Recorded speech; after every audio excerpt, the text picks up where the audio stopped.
we're going to have a look at this pen. Caught that fairly nicely. This pen was sent to me by Visconti. Thank you, Andrea, for arranging that.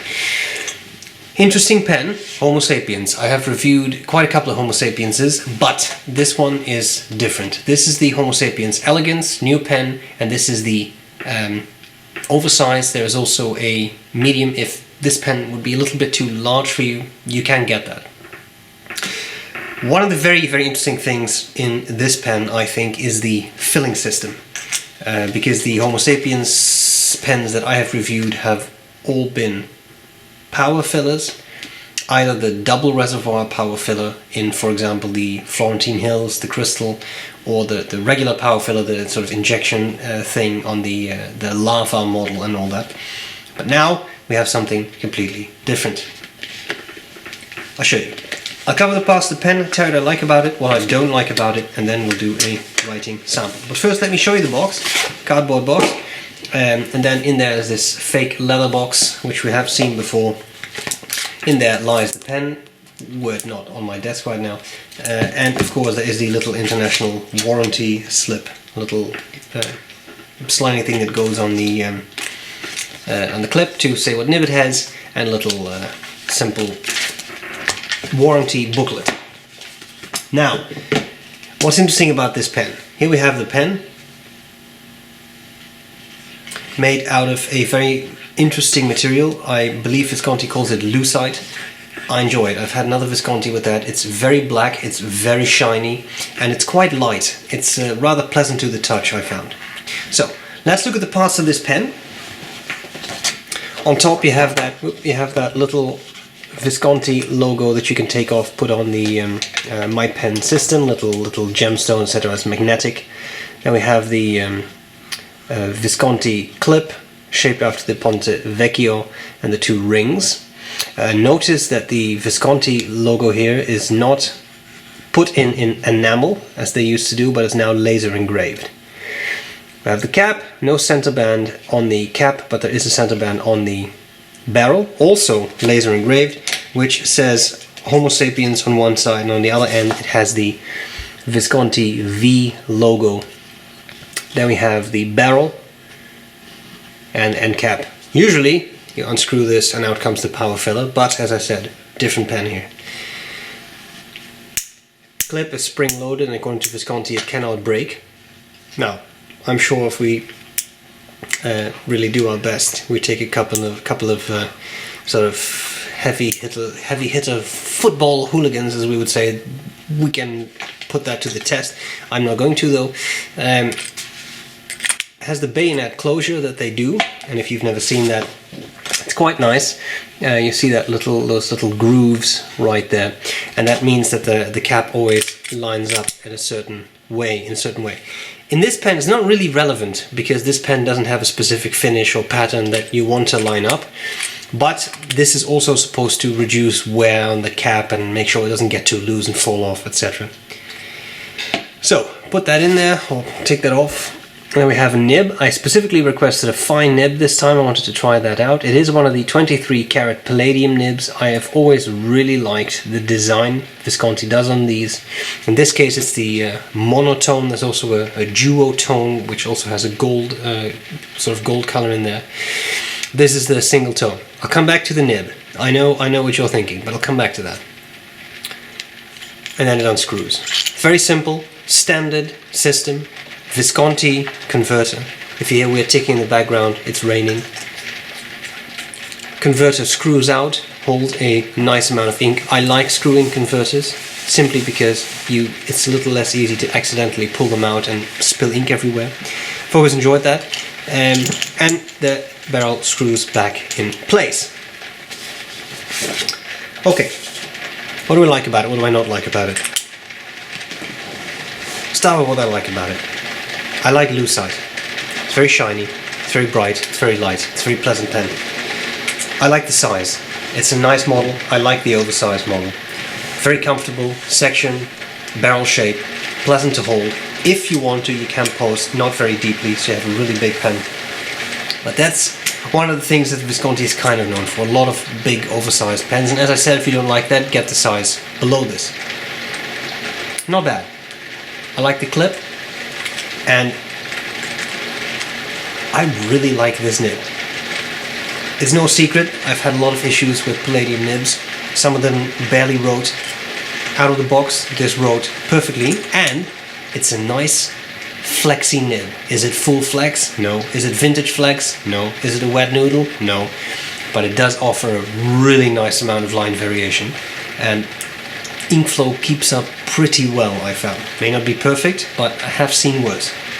So all of that, I think, is very cool.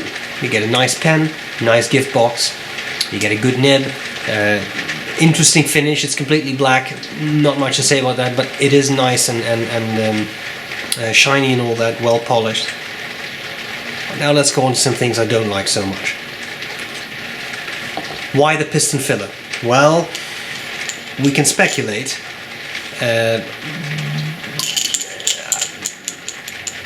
I think this was a necessary move. In any case, I like the power filler system. I like it a lot. It's a good system. It draws up a lot of ink. It's fun to use. Cartridge converters may be a little bit more boring. However, they are very practical. And I will say, it can be very useful if you are on the road, if you are a student, and I get a lot of questions about that from people asking me, but what to do? I can't use systems like that. I can't use piston fillers. What would you recommend? Well, this would be a good start. It's a well-made pen. Everything is nicely rounded off. The tolerances are good. It looks well. It writes well. No issues there. And cartridge converter that also screws in that converter, not the cartridges, but the converter does, so it won't accidentally come, dislodged in the pen barrel, which sometimes happens with other pens. It looks pretty good, and I think you just need to look at this as the next embodiment of the classic Homo Sapiens model. We've had the lava, the Florentine hills, the crystal, there's been the London fog, there's that red one, the Chianti, what's it called? Anyway, there's a lot, and this is the next generation. And some decisions have been made, like not use enamel, but just laser engrave the Visconti logo, laser engrave the center band. Is that a bad thing? I think all of that is a lower cost finish. I don't really want to say cheaper, because that's I kind of associate that with a negative connotation. It's not cheaper, it's a strategic decision you can make.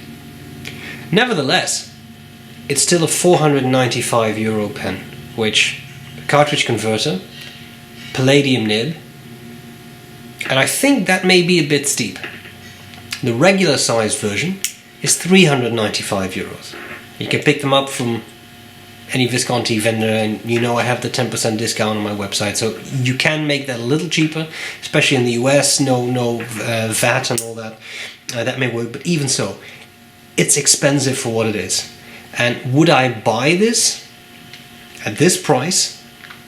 I would really have to think about that. What I will say is the nib really writes very, very nicely. This is a really well-tuned palladium nib, and I hope, because recently my experiences with palladium have been a bit better, I really hope that the quality control issues are over and that this is the new Visconti. And to be honest, I would rather pay this amount for a pen with a cartridge converter but a nib that writes flawlessly than pay this amount for a pen with a power filler and a nib that does not. Is it all worth it? As always, it's kind of up to you, but I see some strong redeeming qualities in this pen, and I also have a couple of question marks regarding the price. The best thing I can do is show you how the pen writes. That's what's coming up next. Measurements of the pen, as well as high-resolution pictures, will be on the website, sbrebrown.com. Andrea, thanks again for sending me the pen. I really appreciate it. Let's see how it writes. I hope this was useful so far, and I'm glad to see you later. Bye-bye. Okay, so here we go with the Visconti Homo Sapiens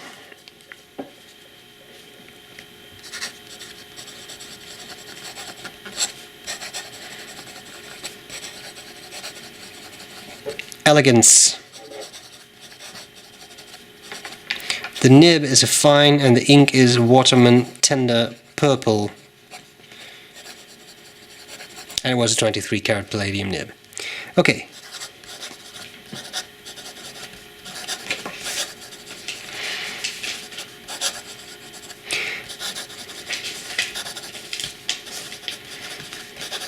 Writing is smooth.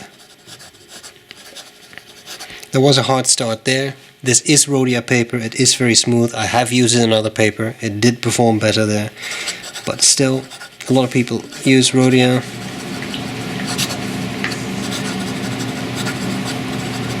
Fast writing. As you can see, it performs pretty well. It is a Visconti, it is a wet writer. That is unmistakably so. As to line variation,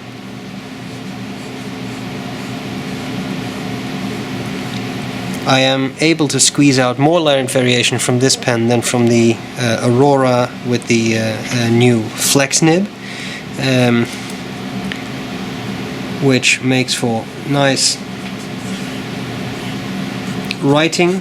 That adds a lot of character to your writing.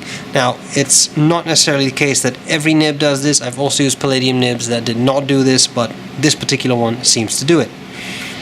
Reverse writing is possible. You go from a fine to something even finer, but actually I would say from about a good medium to a more standard fine. So you can do that, and that's pretty much all there's to it. Andrea, thanks again for sending me the pen. I appreciate it. I hope this was useful. Oops. And I'll gladly see you later. Bye bye. Bye.